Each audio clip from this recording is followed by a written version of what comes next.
medieval times, people in the villages, the settlements would bring the dead out to bury them on consecrated ground, on holy ground just like this, sometimes tens of miles. And those routes, those paths they used became known as coffin roads, roads of the dead. And we're going to use some of these paths of the dead to get into these mountains. There's plenty of history along the way, plenty of spiritual significance, but hopefully at the other end we're going to find something even more ancient.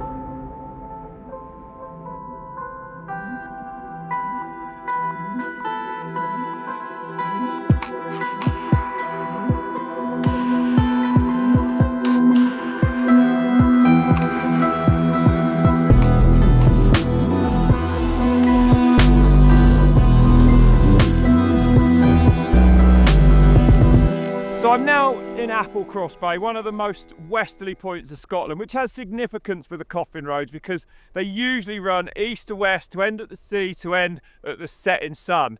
This place here also has mad significance because in about 687 AD, Saint Malruva, an Irish priest, landed here, and this is one of the very first spots that Christianity took hold in Scotland. The Vikings rolled in here and absolutely flattened the place, sacked it, raped, pillaged, did what they do, destroyed it. The story though doesn't end there. The Vikings went into the mountains on this coffin road, and that is where we go next. And like the Vikings, we're going to go back up it into the mountains.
Well, I can tell you that coffin roads make excellent mountain bike trails.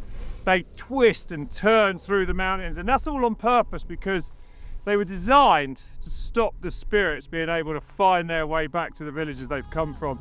And we're nearly at the one we're going to for tonight. It's actually incredible, right? We're on like the latest e-bikes, and at 20 kilometers wasn't that easy. I find it almost hard to imagine in medieval times like they would carry a dead body all the way at that graveyard. Can you imagine the scenes in there?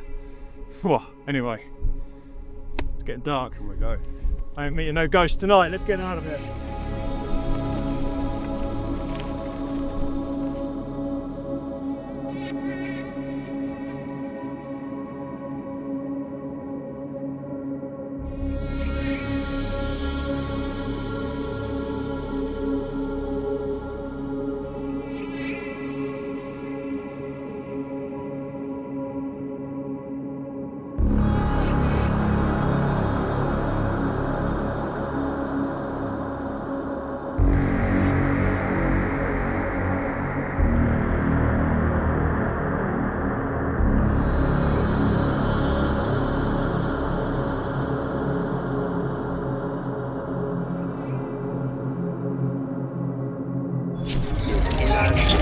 Created us.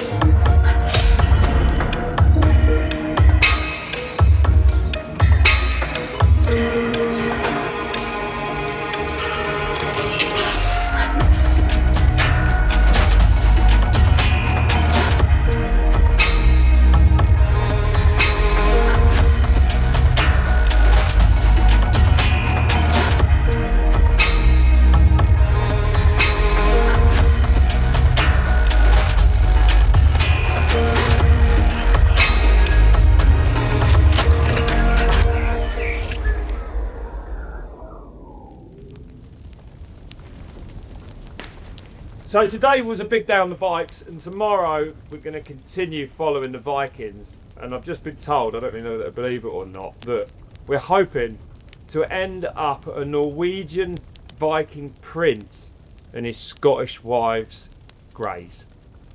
I've made happier films.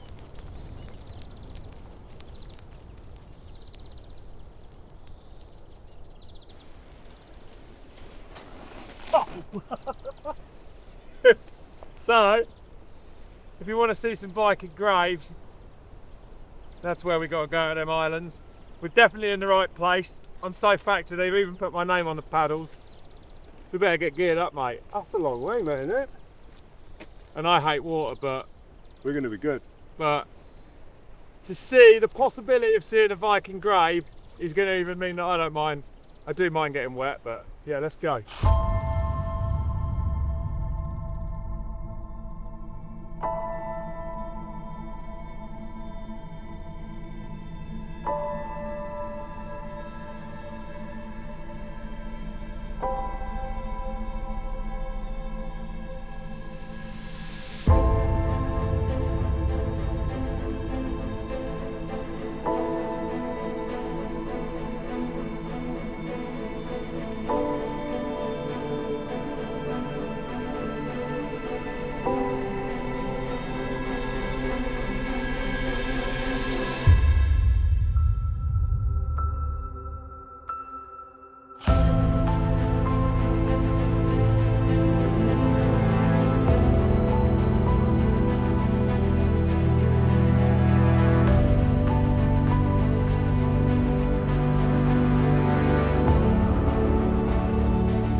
Just over here, I think, is what we're looking for.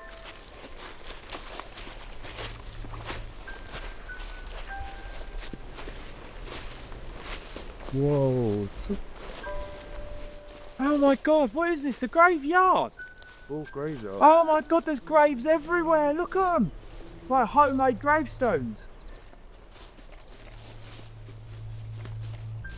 This right here, exactly here, is where Saint Maurua built his chapel in the 6th century.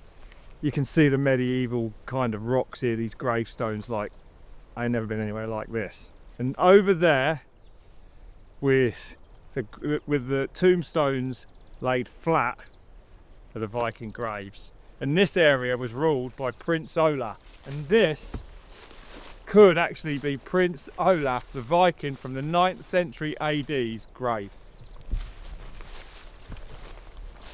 So the Viking grave, they don't respect Christianity. Their gravestones are laid flat.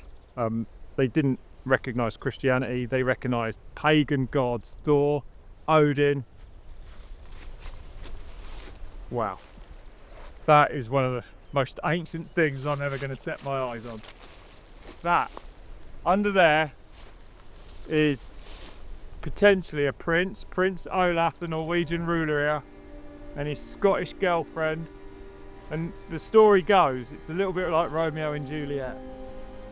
He went off to battle. She wanted to test his love, and when he came back, they met here. So she pretended to be dead, and in that moment, the Viking lore has it that he stabbed himself and died, and then she opened her eyes to see what was happening and took her own life as well. And here is where they rest. What a mad story. Oh, I want to be really respectful around this. But under here, this feels mad. And look at this. You can see a Celtic cross on there. And even though that's a Viking grave, the Vikings and the Celts that lived here over the hundreds of years, they started to blend and we had marriages like this, and phew, that's unbelievable. Huh? That is, you are looking at a Viking prince's grave. That's absolutely amazing. And it's right here that Prince Olaf's Celtic lover would have waited for his return, waited for his ship to come through those mountains at the end of this loch. And it feels like a perfect place for us to end this film. It's been an incredible journey to follow these Coffin roads through the mountains, to follow this Viking history as well. And it's definitely something that I'll never ever forget. Yeah, incredible.